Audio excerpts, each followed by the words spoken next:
Boa noite.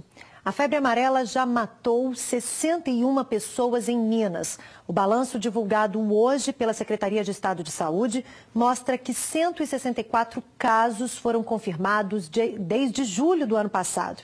O que preocupa as autoridades é que muita gente ainda não se vacinou contra a doença. A cobertura vacinal ainda não alcançou a meta, que é de 95%. Cerca de 3.300.000 pessoas ainda não se vacinaram no estado, principalmente na faixa etária entre 15 e 59 anos. A nossa preocupação é que hoje o nosso estado, nos locais com circulação do vírus de febre amarela, principalmente, são municípios de grande extensão territorial, com grande contingente de pessoas morando em áreas rurais. Isso dificulta o acesso e as estratégias.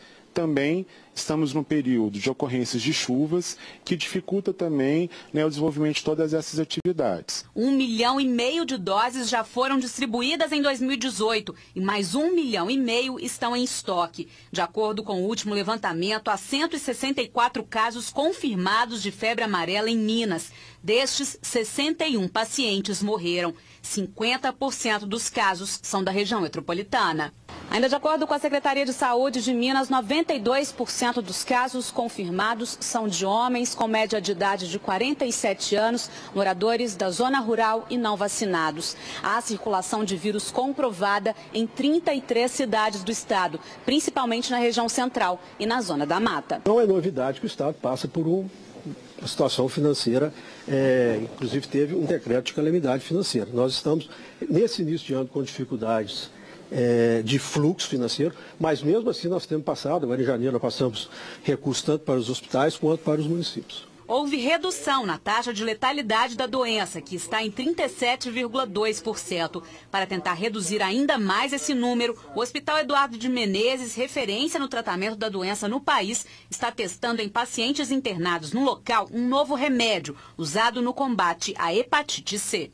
Tem estudos que a gente coloca in vitro, que ele tem algum efeito sobre o vírus da febre amarela, e a gente começou uma linha de tentativa de uso deste medicamento junto com a Universidade de São Paulo, só que ainda é muito precoce para a gente fazer qualquer comentário ainda a respeito da eficácia e da resposta ao uso desse medicamento. O carnaval é uma preocupação tendo em vista a mobilidade da população, não só residente do nosso estado, como de outras unidades federadas.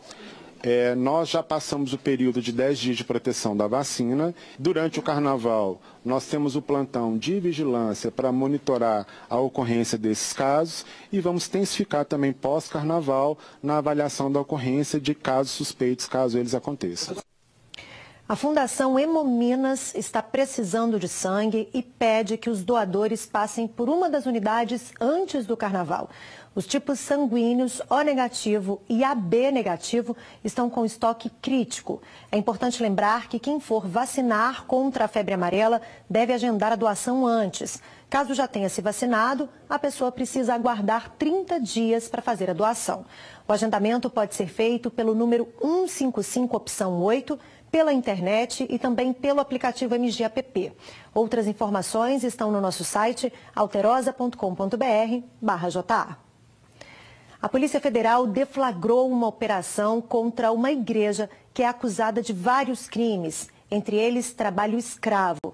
Pelo menos 13 pessoas foram presas, sendo 8 apenas no sul de Minas. 17 estabelecimentos comerciais foram interditados. Segundo as investigações, os funcionários eram fiéis que não recebiam salário. O trabalho escravo também era realizado em propriedades rurais. Eles captam fiéis que posteriormente se transformam em trabalhadores fiéis e trazem esses trabalhadores aqui para o sul de Minas, para a Bahia, para a região metropolitana de Belo Horizonte, onde eles são colocados em casas comunitárias. E trabalhando em estabelecimentos comerciais dos mais variados, que vão de pastelaria até oficina mecânica, além das fazendas onde há produção de frutas, de verduras, sem que recebam nenhum centavo pelo trabalho. Os líderes da seita religiosa também são investigados por tráfico de pessoas, estelionato, organização criminosa, falsidade ideológica e lavagem de dinheiro. Eles podem ser condenados a até 42 anos de prisão. São os 22 que a gente classifica como os líderes da seita. né, é o pastor, que é o grande líder da seita, seus 2 principais assessores em São Paulo que estão presos, e todos que coordenam as atividades nas diversas cidades que eles estão atuando. O aliciamento dos fiéis acontecia na sede da igreja em São Paulo. As vítimas eram induzidas a doar todos os bens para a seita. A promessa é de que a besta está vindo e que dentro das comunidades a besta não vai alcançá-los no dia do apocalipse, no juízo final. É sempre o argumento religioso. É um processo de lavagem cerebral que dá muita pena dessas pessoas. Eles realmente acreditam que se eles saírem dali, o governo vai colocar um chip na cabeça deles e todo mundo vai ser perseguido. Eles na TV que eles têm, que chama, né, TV Verbo, eles chamam os agentes estatais de emissários do demônio porque perseguem, aceitam. Esta é a terceira fase da operação. Segundo as investigações da Polícia Federal, mesmo após as 2 primeiras, realizadas em 2013 e 2015, os líderes da igreja continuaram a cometer crimes de exploração.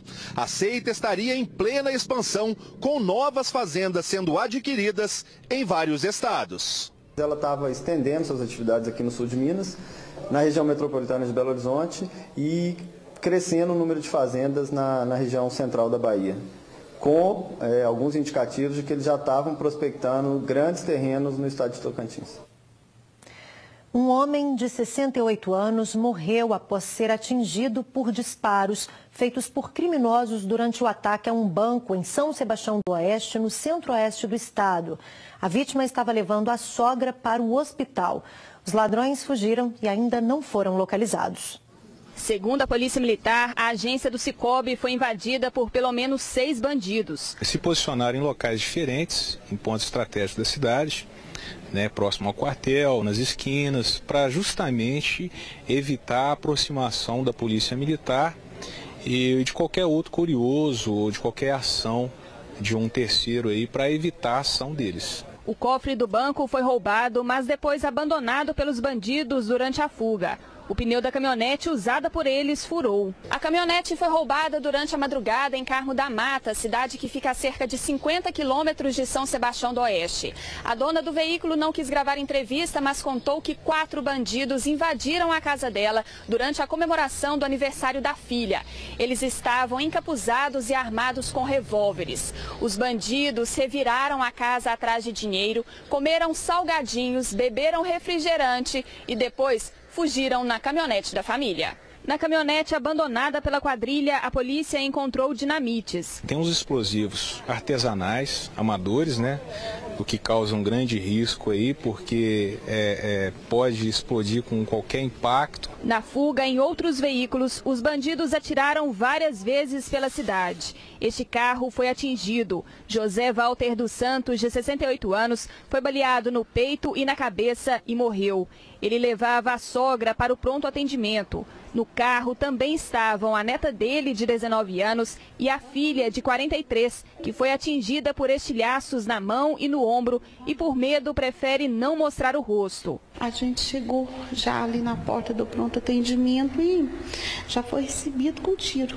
Os tiros acertaram também uma ambulância, a janela do pronto atendimento, a parede do pátio da prefeitura e uma loja. Várias cápsulas de diversos calibres foram recolhidas. A gente acredita que os infratores estejam homiziados aí em alguma fazenda, algum sítio, enfim.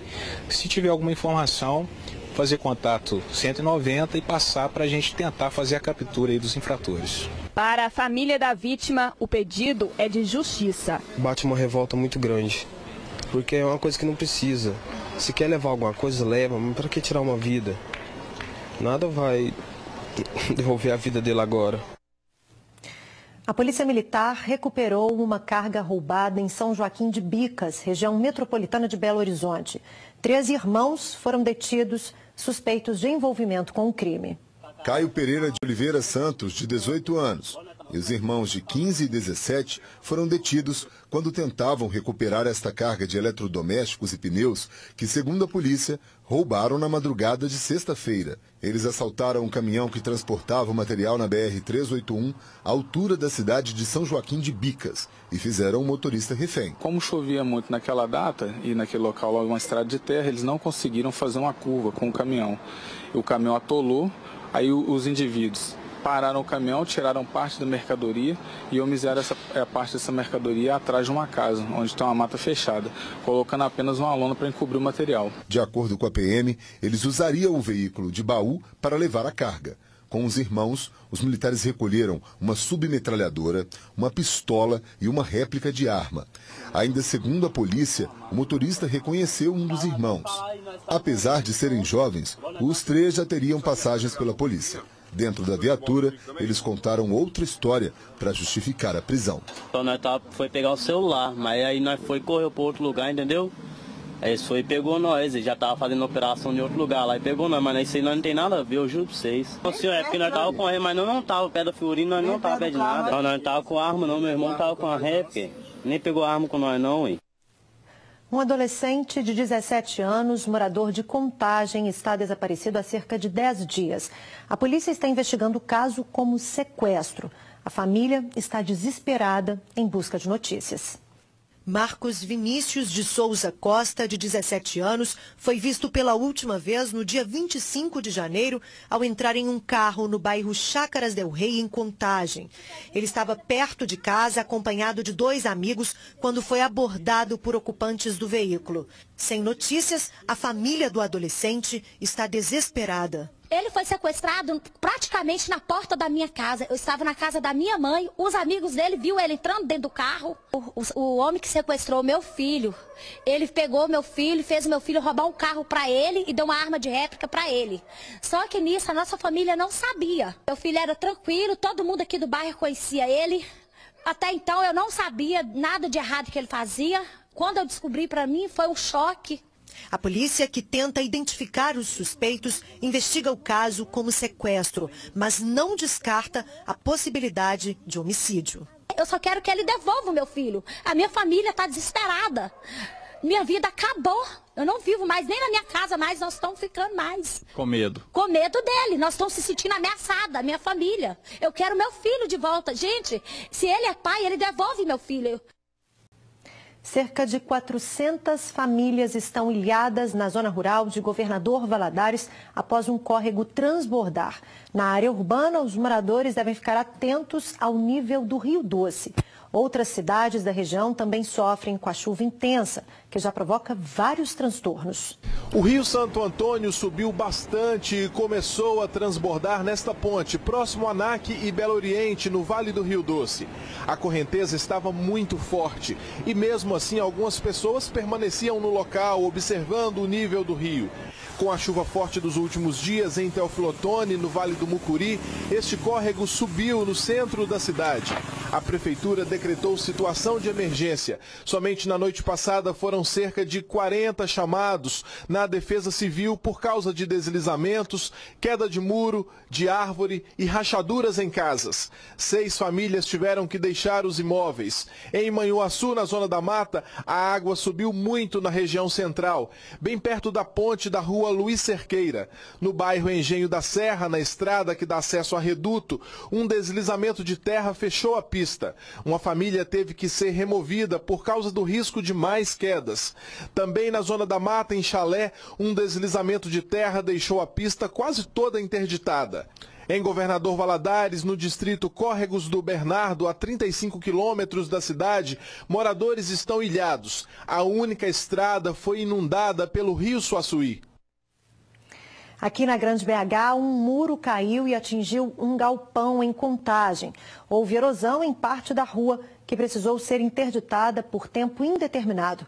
Wagner de Oliveira tem os detalhes. Essa é a rua Canavieira, no bairro Jardim Laguna, no município de Contagem, na região metropolitana de Belo Horizonte. Essa rua está com risco de desabar. Olha só como ficou esse galpão de aproximadamente 400 metros depois das fortes chuvas que têm caído aqui na cidade. Com a força da água, o muro de arrimo caiu, abalou a estrutura do galpão e ainda comprometeu a rua, que está interditada pela Defesa Civil e Corpo de Bombeiros. Felizmente, na hora do acidente, ninguém estava nesse local. Esta moradora ouviu um barulho muito alto na hora da chuva. Eu falei, Jaqueline, tá um barulho estranho. Aí tá estralando o galpão, sim. Eu falei, parece que vai cair. Quando eu olhei com o meu esposo, aí já tava a rachadura. Aí quando deu mais tarde, aí já tava só descendo. Segundo a Defesa Civil de Contagem, o dono do galpão está viajando. A rua permanece interditada por tempo indeterminado. E o galpão, ele incorre risco, sim, de desabamento parcial. A Secretaria de Obras, juntamente com a Defesa Civil, está a par da situação, está tomando os procedimentos cabíveis, né, junto ao proprietário, né, a fim de preservar a vida, a fim de preservar os bens materiais também. E um deslizamento de terra também derrubou parte do muro de uma casa no bairro Marsola, região centro-sul da capital. A encosta não suportou o volume de água da chuva e desabou no imóvel, que fica abaixo do nível da rua. Ninguém ficou ferido. Os moradores foram orientados a sair do local. A Defesa Civil foi acionada para avaliar o risco de novos desabamentos. E o número de ocorrências por causa da chuva é grande na capital. Só pela manhã, a Defesa Civil recebeu 25 chamados. Deslizamento de encostas, desabamento parcial de muro e quedas de árvores são as principais. Olha só o que aconteceu no bairro Santa Mônica, região da Pampulha, em Belo Horizonte. As imagens de um telespectador mostram que um ônibus foi atingido por uma árvore. Segundo ele, o veículo estava estacionado no ponto final, na rua Érico Veríssimo. Ninguém ficou ferido. No bairro Grajaú, outra árvore de grande porte caiu e interditou um trecho da rua Pilar. Ela tombou sobre a fiação e parte da sacada de um prédio. Uma escola de idiomas também foi atingida. Chovia muito na hora do acidente. Os moradores da região chegaram a ficar sem energia elétrica.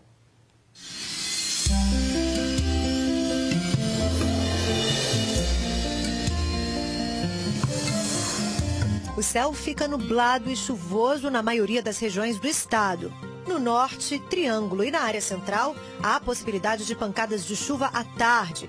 Em Belo Horizonte, mínima de 17 e máxima de 26 graus.